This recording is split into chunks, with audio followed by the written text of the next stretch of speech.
All right, welcome to the Beasley Equine Podcast. Today in our studio, we got Dr. Kiley Kelly, a veterinarian and equine chiropractor who's been sweating in the back working on horses all morning. And now we got her in the AC, and we're going to talk to her about chiropractics. Veterinary surgeon or start to come quick. Draw the syringe and give it a flick.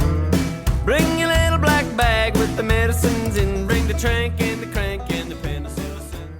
Well, thanks for taking the time out of your day to do this. Yeah, exciting. We appreciate it. It's always a fun day when you're here. I guess the first thing I want to know is you went through all of vet school and then chiropractor school. What inspired that route? What inspired you to be a chiropractor? So when I was a kid, we had a pony that was really a good pony for a lot of years. And then all of a sudden she just started bucking, trying to buck us off. And someone told us to actually it was Kevin Woods' mom, told us to take her to a chiropractor. And my dad was like, there is no way I'm taking this pony to the chiropractor. And we ended up, I don't know what changed his mind, my mom probably. And they ended up taking her to the chiropractor. Her name was Salty, and got her back adjusted. And then she rode like a dream after that. So then we were sold. Yeah. So that's what inspired you, seeing those results? Yeah. And then when I was in vet school, I went to a conference, AAEP, and they were set up there. The college had a booth, and they offered a scholarship. And so I applied and got accepted, and like, well, I guess I'll do this. And where was that at? Where'd you apply? Options for Animals in Wellsville, Kansas. And how long is that? You go like a week, a month for 5 to 7 months, depending on how long the weeks are, basically. Sometimes it's a long weekend, sometimes it's a whole week. And then at the end, you come back each time, and you have homework and case studies, and then you go back and re-practice and learn something new and do case studies and the whole time. And then you take a test, and then you graduate. Oh, nice. Yeah. How was that different than vet school? I mean, probably a lot, but Yeah. It wasn't a lot different. Like, I started it when I was still in vet school. So I was in my 4th year, and I would do them on my off blocks. I tried to schedule around that. So I was almost done with chiro school when I graduated vet school. So I just had a couple more sessions to go back and finish after that. And they taught like neurology, anatomy, physiology, like a lot of the things I'd already learned in vet school. And then the hardest part was learning the chiropractic technique for me, because the school has human chiropractors and veterinarians. And so the human chiropractors knew all about the adjustments and how that worked. And we knew all about the anatomy of the horses and the dogs. So it was kind of nice to work together. They helped us, we helped them. So it was human chiropractors learning to do animals. Yep.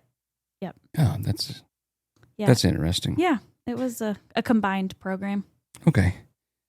So can you kind of explain what chiropractic involves as far as like your assessment of the animal to what you do next and so on? So a lot of times I get a history from the owner, like, are you noticing anything? And some horses, they are noticing, like, they're stiff to the right. They don't want to turn. They're not taking their leads. Their back sore. They'll kind of give you an update. And some horses, they're like, just check them over. They seem to be okay, but we just want to get them adjusted. So kind of the owner will give you a history first, and then sometimes we'll watch them move around if they're, worried about a lameness or something like that, and I'll send them to you. But, so we'll watch them go. We'll start kind of just feeling over them, see where they're painful. They'll tell you, they'll usually pin their ears or give you like a stomp of the foot. They'll just look upset whenever you hit a sore spot, or they'll just kind of dip down or move away from you.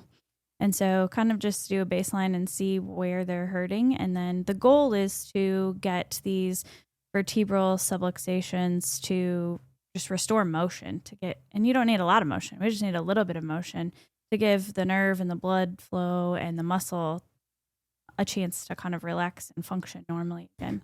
When you say vertebral subluxation, can you explain that just a little bit? Yeah, so everybody always calls me when they think their horse has a dislocated hip or a broken pelvis, or their goat has a dislocated something. And I don't treat dislocations. I only treat subluxations. And the difference is huge. So dislocations are a really big dramatic thing. Subluxations are things are just stuck. They're just barely stuck. So there's just not motion in your vertebral segments. So that's what we're trying to treat, is those areas that are just stuck. They might be stuck up, down, to the left, to the right. We don't know until we get in there and really start feeling. It's really a feel. And that was the hardest part of going to school, was figuring out how to find that feel. Right. And then how come the vertebrae gets stuck? It's just like in people, you mean, you might roll wrong or sleep on your neck wrong or have a traumatic injury, get kicked by another horse, or the saddle might pinch you for too long. There can be a lot of reasons. Yeah, that's when you wish the horses could talk. Yes, exactly. That would be great. Yeah. So what are some of the common things you see? Like what are most of the horses you work on? Quarter horses or? Yeah, I would say probably the majority are quarter horses, roping horses. I do some hunter jumpers and some dressage horses, and but mostly the biggest issue I see is saddle fit. Really? Yeah, or people over pad them and then they get really tight and pinched, or they don't have a good quality pad and it's like concrete. Yeah. They don't clean it. And you're trained in saddle fitting too, right? Yeah, I did learn some saddle fitting in school. I'm not like a certified expert by any means, but I know where to feel, and like a lot of times you'll put the saddle on and they'll tell you whenever you run your hand under the shoulder region, if it's too tight, they do not like it. Yeah, I can imagine. Yeah. So if, say that there's a horse owner listening thinking, maybe I need my horse to see a chiropractor, what are some things they can look for or notice that maybe they should ring a chiropractor? Yeah, a lot of times stiffness, are they not able to turn their head to the left, to the right? Can they bring their, head down between their front legs? So you can try to see if they can do those stretches and if they can, move their neck in a smooth motion, not jerky, not head tilting, because some horses will try to cheat to alleviate pressure. If they run their hand down the horse's back or they're brushing them and they're flinching or kind of buckling, that can be signs too, or just, being a little bit off in the hind end or not taking the leads or cross-firing. Things like that can indicate that there's something stuck up there. Cool. So you said, if it's a lameness issue, you'll send it to us or refer. How do you incorporate chiropractics with like the farrier work or other medical things? Yeah, that's a good question. Stuff like that. So usually one of the first questions I ask people is, when was the last time their teeth were floated?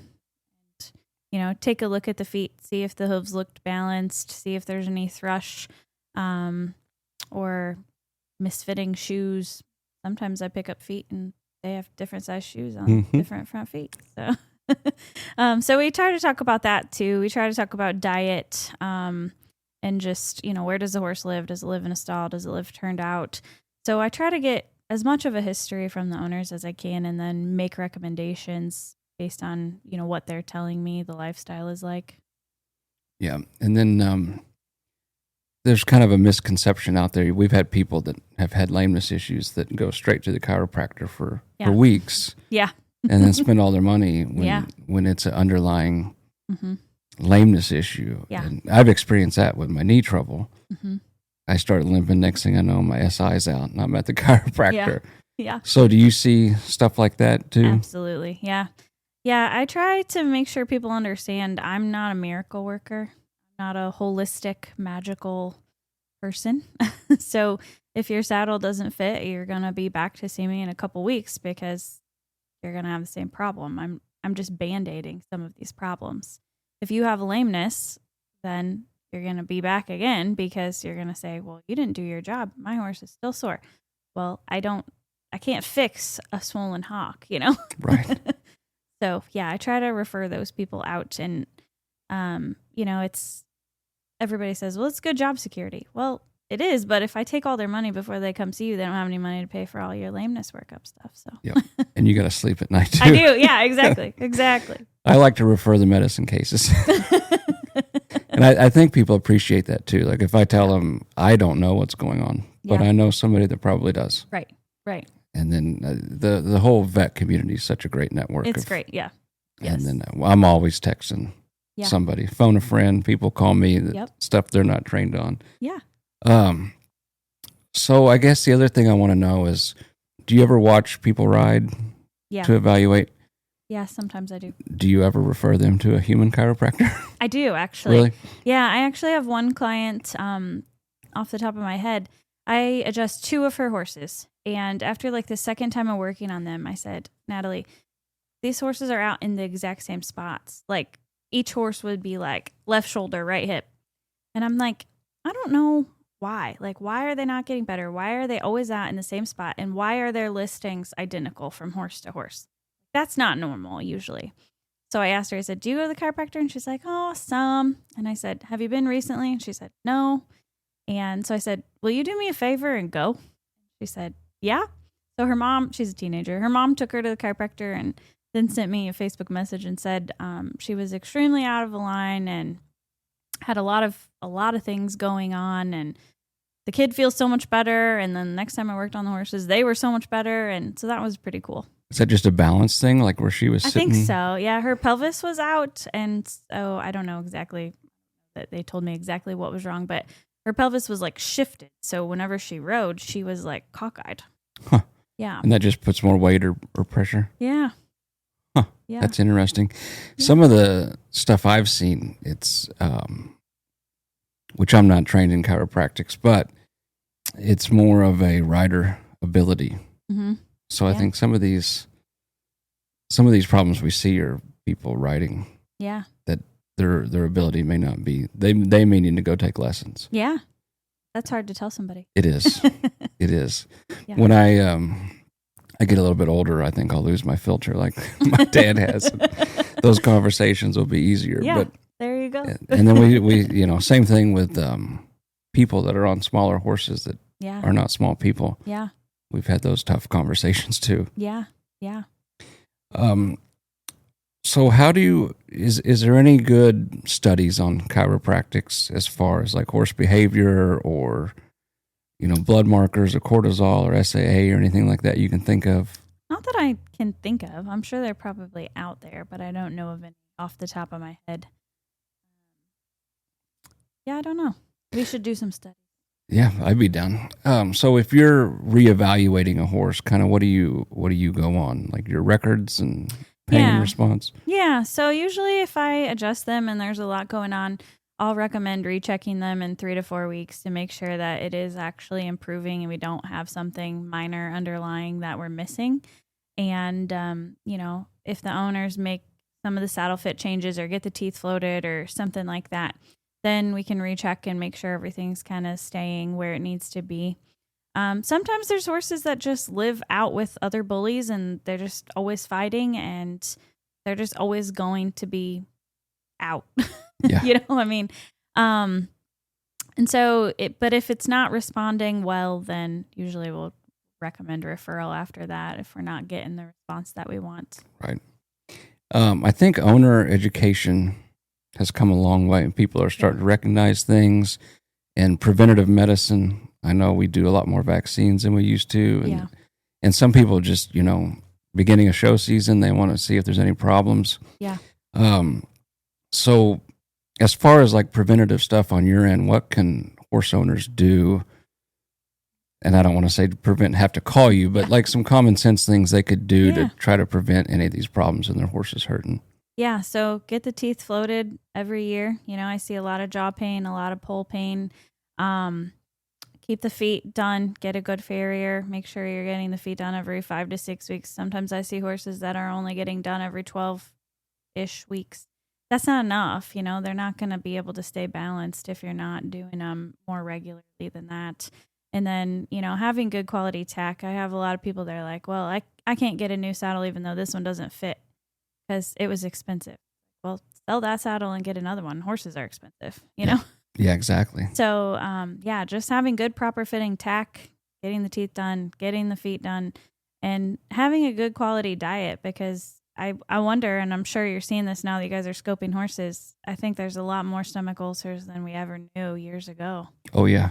We had that conversation with a lady this morning. Like, Yeah. A horse that comes in with even just one symptom Mm-hmm. will find an issue in their stomach. Yeah. I think the AAEP reported 60% of the Western performance horses. Wow. But I was looking at the time range, and I think that was mainly squamous because I don't think the scopes and the techniques were good enough to get to the glandular. Okay. So I would say, and I think It's Dr. higher. Sykes has commented on that, I'd say the incidence even higher. And I think thoroughbreds is like 90%. I'd believe that. But I mean, if you look at most of their lives, Yeah. they're fed way too good. They're high strung. Yeah. Most of them live in a stall. Yep. So Yeah. yeah, the scopes opened up our eyes Yeah. a lot. And honestly, knock on wood, which I had one Sunday night, but our emergency colics, since we've started recognizing ulcers, have Really gone. kind of gone away because I Yeah. think a lot of it was stomach pain where they wouldn't eat good or drink good, Mhm. and then that just snowballs into Yeah. some other intestinal problem, and then Yep. we treat it, and we're not able to look at the stomach. So, yeah, the gastro, especially the stomach health, is super important Yeah. in these guys. And one thing you taught us, I think one of the first times you were here at the horse owner education Oh, yeah. thing was lunging and exercising in both directions. directions. Yes. The team ropers. I don't know if I'll ever get them trained. I think they just only lope circles to the left. Yeah. We'll lunge some on exam. Like, they lunge okay? Yeah, to the left. Then we go to the right. They can't. They can't. It's even a do challenge. It. Yep. Yeah. So always go the same amount of circles to the left as you do the right. Yep. And does that just stretch the soft tissue and just move things? Yeah, it just keeps everything balanced. If we were to just hop around always on our left leg, our right side would get weaker, and or vice versa. So yeah, you want to just keep everything balanced and muscularly. And now that I'm going to physical therapy, it's a game changer. You have to do all the exercises on the left side that you do on the right side to keep everything balanced. Yeah. Are there any misconceptions you see in especially horses, but you work on small animals too? Any misconceptions you see with the chiropractic care? You mentioned your dad was a skeptic. Yeah. I still have clients that are like, I don't believe in that. I have some that come around, usually I don't meet them unless they're willing to give it a try. Right. But yeah, I've had a lot of people come around, and my dad does a lot of driving of his mules and stuff. And so now he's always telling his friends, oh, maybe it's sore. Maybe you should get it adjusted. Like, I don't want to adjust mules unless they're good. Yeah, we had a rope horse. He was a heel horse, and when he was stopping, he was just stomping his feet. And we did a lameness exam, couldn't find anything. Took some spinal radiographs, couldn't find anything. Consulted with a neurologist, couldn't find anything. And that was before we were real familiar with chiropractors. We finally, just try that, and whatever. I don't know who it was, but whatever fixed it. Good. Yeah. So I don't care what they did as long as we it fixed it. Yeah. Then it's not here for rechecks. Exactly. Is there any cases like that you've had that have really made people a believer, or even kind of, cause some of the stuff we do, I'm like, I can't believe that worked as good as it did. Yeah. There's been a few cases where, it's sometimes you're like, I'll try, it's kind of a last ditch effort. And if you've ruled out all the other things, we'll try and see. And some of them do really well. Some of them you're still like, I don't know what to do with you. But yeah, we've had several success stories. That's awesome. We're sending one for a bone scan in a couple weeks. Are you? Yeah, we've blocked it out all the way. Oh. So hopefully they get an answer. Yeah. As far as routine chiropractics, is there like, shoeing, you said every 5-6 weeks, is there any set time frame on these horses, that especially the performance horses that are getting asked a lot of? Yeah, like most of my really, really busy show horses, I see every 4 to 6 weeks, pretty consistently. And then, I have some horses that I see twice a year. I have some horses I see only when they need something. Right. So it kind of depends on the owner, but ideally 4 to 6 weeks is probably ideal, just because you can catch things sooner before they become an issue. Yeah.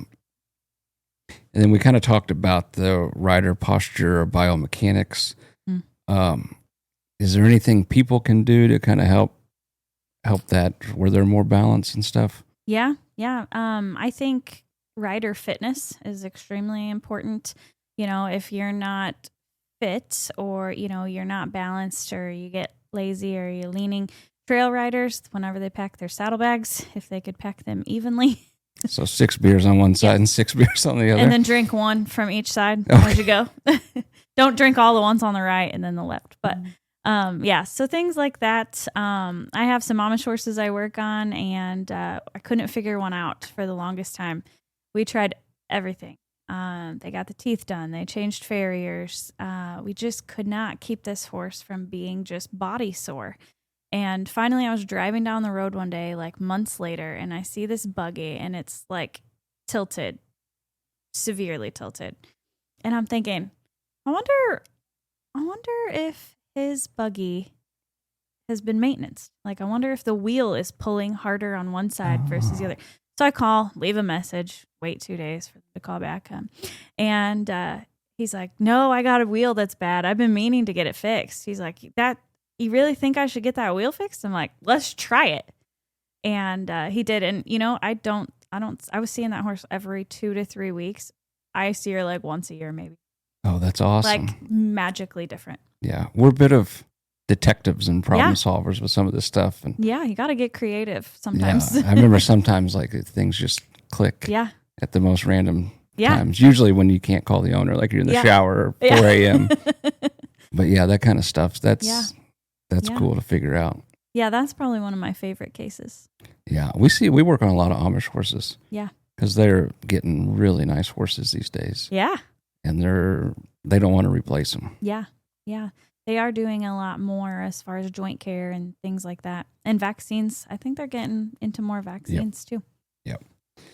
Is there any, like on my side, every time I get in my inbox, there's some new test, there's some new diagnostic, there's some new something. Now there's AI that can watch lame horses and give you reports. Is there anything like that emerging in the chiropractic field that you know of? Not really.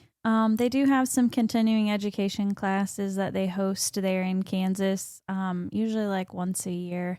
And they do also have a location in Europe, I think, somewhere too. And they'll have like one continuing ed class over there a year too. But nothing, not really. It's kind of a quieter area, you know? I don't know. I think there's a lot more in the way of like MagnaWave, laser therapy. I think there's a lot more technology coming down that area, but not so much chiropractic specifically. Yeah. Do you ever recommend like the MagnaWave or laser stuff before you adjust sometimes, them? Yeah. I think it can really help before and after. Massage, MagnaWave, laser. It's just another tool to keep the muscles nice and relaxed. And then, they're not constantly pulling on the bone structure. So I think it can help. Yeah. When I've gone to the chiropractor, I usually, even any doctor's office, I tense up. My blood pressure goes up. Yeah.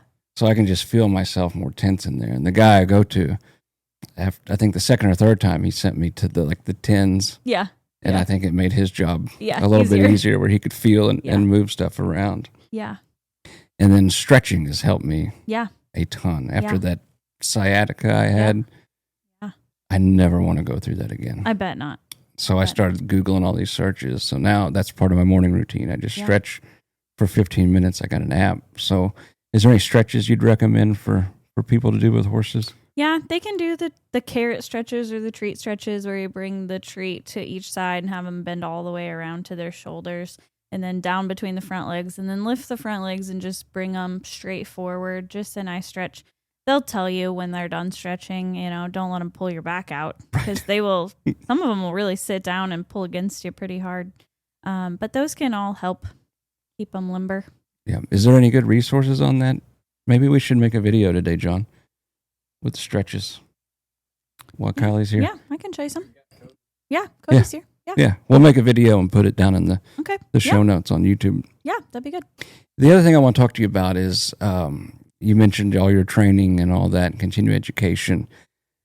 So if somebody decides, I think my horse needs to see a chiropractor, what should they look for in the chiropractor as far as training or certification and stuff like that?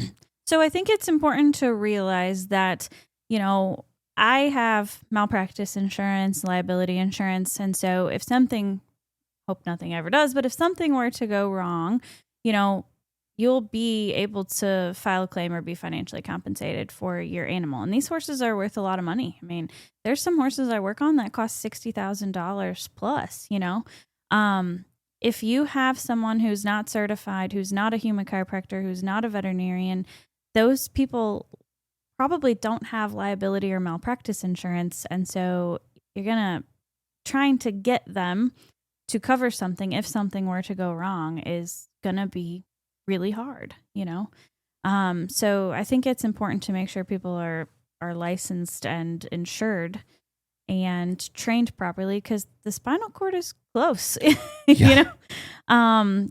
so you don't want to risk that. And I do think there's a lot of lay chiropractors out there that, I don't know where their training comes from. I don't know if they watched some YouTube videos. I don't know if they went out west to somewhere and watched someone and then made it up as they went, because it's not an easy skill to learn. I mean, I can remember sitting in school thinking, how am I going to do this? How am I going to know what I'm doing and feeling? And it took a lot of guided practice and a lot of hands-on experience with experts to be able to find that feel. And so I do worry for those horses that, hopefully nothing will ever go wrong, and you probably will release some things and get some licks and chews and good responses. But at the end of the day, I don't know where their training comes from, and that's scary to me. Yeah, it's similar with the quote unquote dentist. Yes. So at least in the state of Illinois, what legally do you have to be a chiropractor? So you have to be either a human chiropractor or a veterinarian, and then you have to be trained by one of the approved schools. There's a school down in Ocala, there's the one in Wellsville, Kansas, and there may be a couple other new ones that have emerged.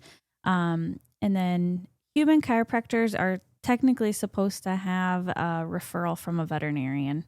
Okay. And then if, something were to go wrong, then the veterinarian who referred you would also be able to help with the case and stuff. So yeah, they do require you to be in the state of Illinois licensed as a veterinarian or a human chiropractor. Gotcha. Yeah, and I've noticed one thing working with you is people that'll come in like, we went to Dr. Kiley and she doesn't think it's this issue, it's that. And I think that's, as far as a horse owner perspective, I think that's huge because, it may be something way more serious than an adjustment can fix. Yeah. And maybe that's going to be part of the whole horse plan. But right. I think it takes, you need dentistry, you need farrier work, you need lameness exams, you need nutrition, you need body workers, you need a whole well-rounded picture. It's not just I'm going to take it to see the chiropractor and it's magically going to be better. I mean, maybe 1 out of 10 cases. Right. But for the most part, I'm having pretty good discussions with these owners. Like, okay, what are you doing? What are you seeing? I want to know. I want to dive deeper. I want to know what the cause is. Yep. And that's what we try to do too, not just Band-Aid, but figure out where, what, and why. Yeah. And then you can come in and get an adjustment every month or 2 or 3 as maintenance. Right. And those horses really like me. I mean, those horses are like, oh yeah, she made us feel really good. We like her. The horses that come one time that are extremely sore with all these other issues, they don't really like to be adjusted. It's not comfortable for them, Yeah. Do you have to sedate horses when you adjust them? I try not to. I really like to get their facial responses, and I like them to kind of be able to brace against me. I sedate probably maybe 2 or 3 horses a year. Oh, really? And I probably chiro 1,000 horses a year. So the goal is not to sedate them. Interesting. Talking about like their facial stuff, I know one thing, Autumn trots most of my lame ones.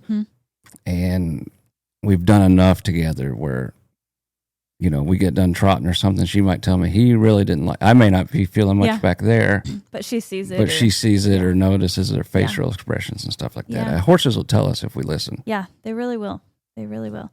Good release signs are licking, chewing, yawning, just like some slow, soft blinks of the eyes, or just good big deep breaths, or they'll kind of rest a leg and just lower their head. So yeah, I try to watch them pretty closely and see if they're happy, if they're angry, Yep. So if there's somebody out there considering calling a chiropractor, what would you tell them? What kind of advice would you give them ahead of the appointment to ensure that it goes good for the horse and the chiropractor? Yeah. So I usually tell them, make sure you bring your saddle, your pad, make sure you bring anything that you think could be helpful for me to look at. And then usually I will just ask how old the horse is, any arthritis, any maintenance already. Like, does it already get joint injections or things like that? Does it live in a stall? Does it live turned out? Just kind of getting a bigger picture and then having them bring mostly saddle, pad, bridle, tack, things like that. Because, if the bridle pinches somewhere between the pole and the TMJ, you can have issues there too. So, yeah, that's. I think a lot of people overlook some of that stuff. Yeah. And then some of that carries into what we see all the time too. Yeah. Horses fighting the bridle, this and that, And I really wonder, I don't know how you'd figure it out, but how many horses have a headache? How many horses are just walking around with a headache? I don't know. We had one, a weanling the other day that I think had West Nile. Okay. And I think those get a terrible headache. Yeah, they'll bang their head off the ground. Yeah, grind their teeth. Yeah. So, yeah, I know if I get a headache, you don't want to be around me. Right. Yeah, you're grouchy. You're just miserable. Yeah.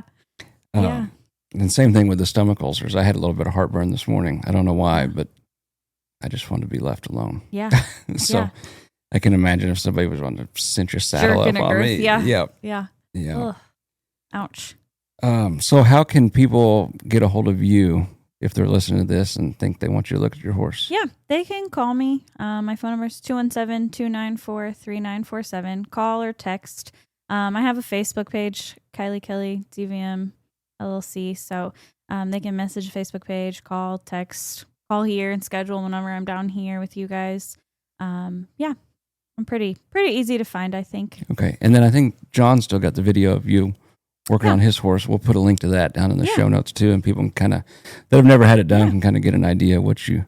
Yeah, and I think we did do a little bit of saddle fit stuff. I think we talked basic saddle fit on that one too. Yep. So, yeah. Awesome. Well, I think that's about it. We'll have you back for sure. Okay. We'll do this again and maybe dive a little deeper into some certain things. I'll do a little research in the meantime so I can understand this a little bit more. But thank you so much for stopping by and spending the day with us. And, it's always fun coming down here. Well, we appreciate it, and we thankful for all you do to help our horses feel good. Well, thank you. Thanks for letting me come down. All right, and for those of you tuned in, thanks for listening. And until next time, take care of your horses and yourself. Veterinary surgeon or start to come quick. Draw the syringe and give it a flick. Bring your little black bag with the medicines in. Bring the trank and the